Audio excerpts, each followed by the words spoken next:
Hi everyone, my name is Marian Jade Bacolod and I will be presenting about leadership. Being a leader means having the ability to create a vision that inspires others to work passionately toward a common objective.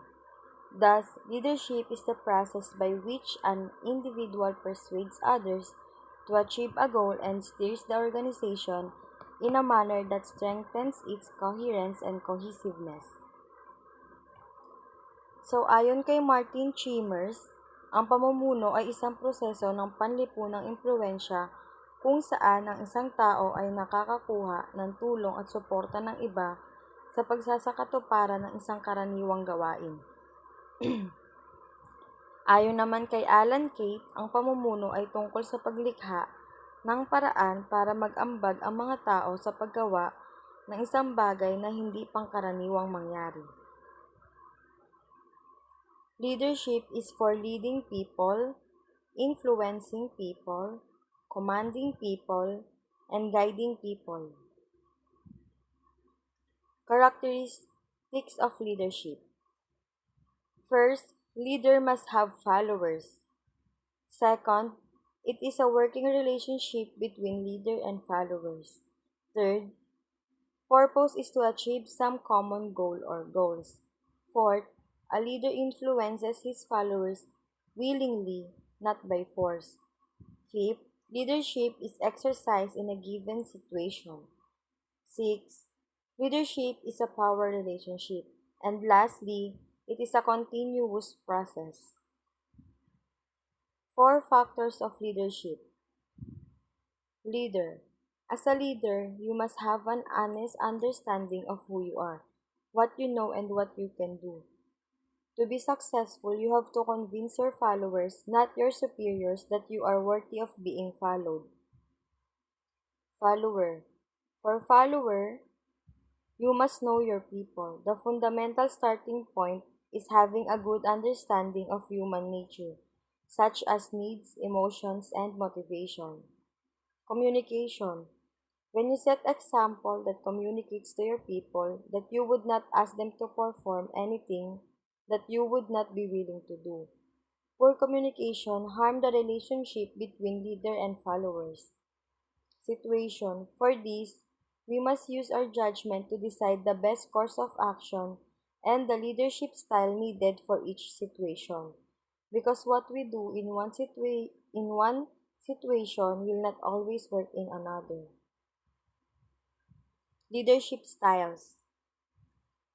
Authoritarian or autocratic. Autocratic, it is a leader makes decisions without reference to anyone else, while also a high degree of dependency on the leader. It can also create the demotivation and alienation of staff. May be valuable in some types of business where decisions need to be made quickly and decisively. Democratic, it encourages decision making from different perspectives. Leadership may be emphasized throughout the organization. There are two types of democratic leadership style, the consultative and persuasive. Consultative is the process of consultation before decisions are taken. Persuasive is where leader takes decision and seeks to persuade others that the decision is correct. Laissez-faire. Laissez-faire was originally a French economic term meaning allowed to do. Laissez-faire leadership encourages creativity, high morale, flexibility, and the development of leadership skills. However, it may lack direction, lead to chaos, accountability issues, and the risk of exploitation. Leadership trait theory.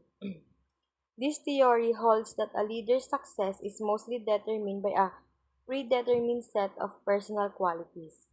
Ralph Stockdale was the first to criticize trait-based theory in 1948 after analyzing data from more than 100 research pertaining to leadership.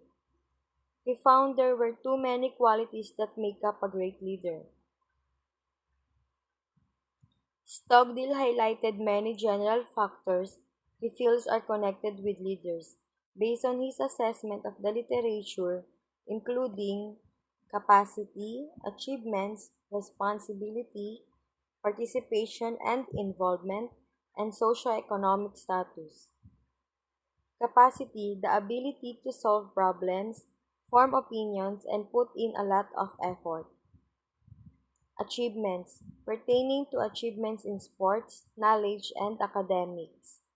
Responsibility, a leader needs to be dependable, self-motivated, persistent, assertive, and confident in themselves. Participation and involvement, a highly developed social connection, notoriety, qui- quick situational adjustment, and simpler collaboration than with non-leaders. And last, socioeconomic status. Leaders that are effective typically come from a higher socioeconomic class. Yun lang po, salamat.